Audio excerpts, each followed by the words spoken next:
वालेकुम dear student. आज हम पढ़ने लगे हैं रेजिस्टिविटी के बारे में। ठीक है, रेजिस्टिविटी क्या होती है? बेसिकली इसकी डेफिनेशन हम लिख लेते हैं। सबसे पहले definition, it is defined as the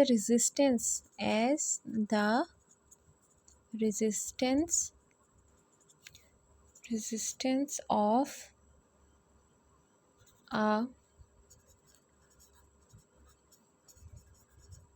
a meter cube resistance of the meter cube of a wire। अच्छा, यहाँ से हमें शो हो रहा है, वायर कह सकते हैं या मटेरियल कह सकते हैं।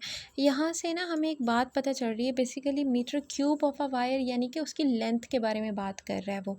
ठीक है, तो हम कह सकते हैं कि रेजिस्टिविटी बेसिकली क्या है, डायरेक्टली प्रोपोर्शनल टू लेंथ है। अगर हम इसको मैथमेटिकली हम जो है वो डिफ़ाइन करना चाहें या मैथमेटिकली हम इसको लिखना चाहें, वो किसके इक्वल है? आपके लेंथ के इक्वल है। और जो इन्वर्सली प्रोपोर्शनल है वो रिलेटेड टू एरिया है। अब इक्वेशन 1 और 2 देख लें तो ये कुछ इस तरह से बनेगी L/A के। ठीक है जी, अब ये देखें आपके पास कुछ इस तरह की इक्वेशन आ जाएगी। प्रोपोर्शनैलिटी का साइन रिमूव करते हैं और हमेशा इक्वल टू लगाते हैं, तो जो इक्वल टू लगाने के बाद जो हमारे पास बनेगा ये बनेगा ये हम रो और L/A और यहाँ पे हमारे पास रेजिस्टिविटी। अगर हम रो की जो है वो निकालना चाहें फार्मूला, तो रो यहाँ आ जाएगा, ये बन जाएगा RA और divided by L।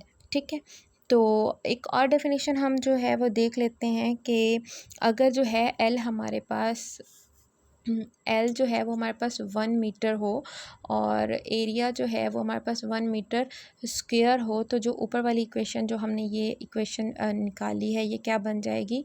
Row is equal to R निकल आएगी। आप देखें, एक 1 पुट कर देंगे, यहाँ पे भी 1 पुट करेंगे तो बाकी रह क्या गया है? Rho is equal to R। ठीक है, अब यूनिट इसका क्या होता है? रेजिस्टिविटी का ओहम मीटर होता है इसका यूनिट, जिसको हम एब्रीवेट कर देंगे, यानी कि उसका सिंबल हम लिखेंगे ओहम मीटर। सही है, अब ये डिपेंड किस पे करता है? सेम उसी तरह से ये भी nature of material and temperature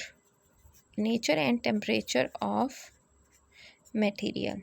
ठीक है, ये दो चीज़ों पे ये डिपेंड करता है, नेचर और टेम्परेचर पे। अच्छा, रेजिस्टिविटी जो है वो डायमेंशंस पे डिपेंड नहीं करती, it is independent of dimensions.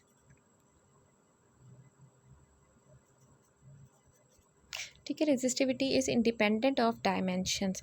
फिर बात आ जाती है जी कंडक्टेंस की। रेजिस्ट का मतलब होता है रोकना, किसी चीज़ की रुकावट। कंडक्ट का मतलब क्या होता है? किसी चीज़ को कंडक्ट करना, कंडक्टेंस जिसको हम कहते हैं। ठीक है, ये एक और तरह की इलेक्ट्रिकल प्रॉपर्टी है जो कि क्या कहती है, किसका रेसिप्रोकल है? It is reciprocal of resistance, बिल्कुल उसके ऑपोजिट है। इसको हम इस तरह से भी लिख सकते हैं कि जो आपकी कंडक्टेंस है, यानी कि यूँ कह लें कि आपका जो G है वो किसके इक्वल है? 1/R के इक्वल है। और यूनिट ऑफ कंडक्टेंस का जो है वो MHO हो जाएगा, या फिर इसको हम कह सकते हैं ओहम पर हो जाएगा।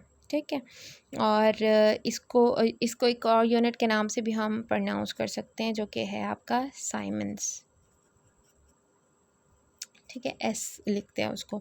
अच्छा, इसको रेसिप्रोकल को हम शो करते हैं basically sigma is equal to 1/, जैसे हमने रेजिस्टेंस को जो है वो R से शो किया था। ठीक है, उसी तरह से कंडक्टिविटी को हम शो करते हैं sigma is equal to 1/R से, 1/, क्या है आपका ये, रो से। ठीक है, और इसका जो यूनिट है ये सेम, जैसे इसका यूनिट था ओहम मीटर, तो इसका बिल्कुल ऑपोजिट हो जाएगा। क्या हो जाएगा? ओहम पर मीटर, या फिर MHO पर मीटर। ठीक है, ये इसका यूनिट हो जाएगा, ऐसा यूनिट। अच्छा जी, अब हम बात करते हैं इफ़ेक्ट्स ऑफ टेम्परेचर की, मतलब रेजिस्टिविटी पे जो है वो टेम्परेचर का क्या इफ़ेक्ट आता है। तो रेजिस्टेंस एंड रेजिस्टिविटी जो है वो डिपेंड करती हैं टेम्परेचर पे। जो आपकी रेजिस्टेंस एंड रेजिस्टिविटी है वो किस पे डिपेंड करती है, आपके टेम्परेचर पे डिपेंड करती है। टेम्परेचर पे वो डिपेंड करती है। और इसके वो जैसे जैसे हम टेम्परेचर ऑफ द कंडक्टर जो है वो राइज़ करेगा, टेम्परेचर ऑफ द कंडक्टर जो है वो राइज़ करेगा, तो वो क्या होगा, एम्पलीट्यूड जो है, एम्पलीट्यूड ऑफ वाइब्रेशन वो इंक्रीज़ होगा, ठीक है, ऑफ द एटम इंक्रीज़ करेगा। और फिर उसकी वजह से जो क्या इंक्रीज़ होगी, अब इनकी आपस में कोलिजन इंक्रीज़ करेगी। देखिए आपस में ये रिलेट कर रहा है, रेजिस्टेंस और रेजिस्टिविटी जो है वो डिपेंड करती है टेम्परेचर पे। टेम्परेचर राइज़ करेंगे तो आप यानी कि इंक्रीज़ करेंगे तो आपका जो एम्पलीट्यूड ऑफ वाइब्रेशन है वो इंक्रीज़ करेगा। एम्पलीट्यूड ऑफ वाइब्रेशन इंक्रीज़ करेगा तो एटम्स के आपस में कोलिजन इंक्रीज़ करेगी।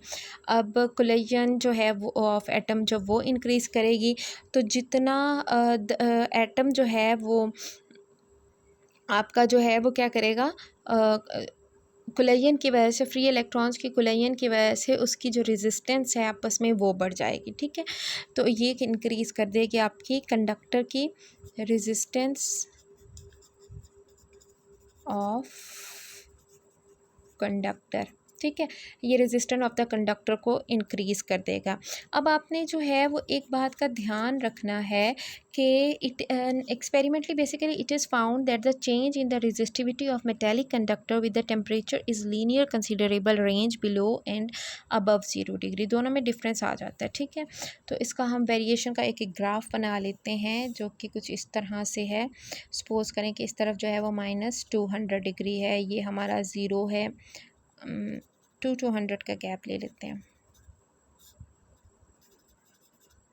ठीक है। और यहाँ पर हमारा क्या है, रो है इनटू ओहम मीटर, ठीक है। और यहाँ पर जो है वो आपका टेम्परेचर है इनटू डिग्री, ओके जी, Celsius degree you can say. अच्छा, अब यहाँ पे ये इसका आपका एक ग्राफ बन गया।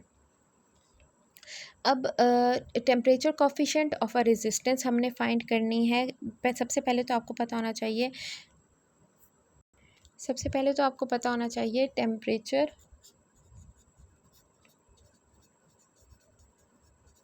कोफिशिएंट ऑफ रेजिस्टेंस, ये होता क्या है, ठीक है। तो ये होता है फ्रैक्शनल चेंज, क्या है ये, fractional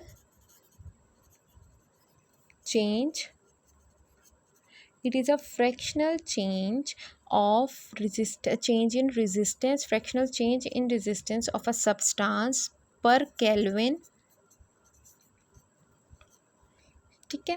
it is fractional change of resistance of a substance per Kelvin, this is called temperature of coefficient of resistance। इसको हम शो कर लेते हैं alpha, this is alpha sign, ठीक है। Alpha is equal to R1, change in resistance है तो R1 R0 और ये बन जाएगा R0 टाइम के लिहाज से हर चीज़ चेंज होती है। अच्छा, अब जो है यहाँ पर R0 है, ये जो R0 है ये है resistance of the material at 0 degree, जो आपके पास टी है, RT resistance of the material at time, और जो टी है यहाँ पर वो क्या है आपका टाइम जो है वो चेंज इन टेम्परेचर कह सकते हैं।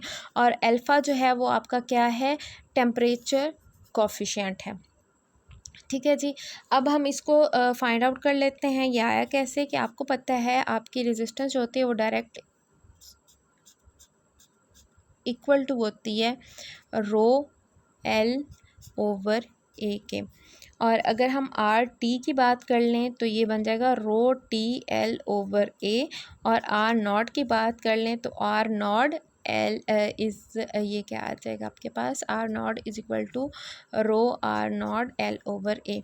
तो आप वैल्यूज़ पुट करें, अल्फ़ा यहाँ पे rho T L over A minus rho naught L over A, ठीक है, divided by rho naught L over A time.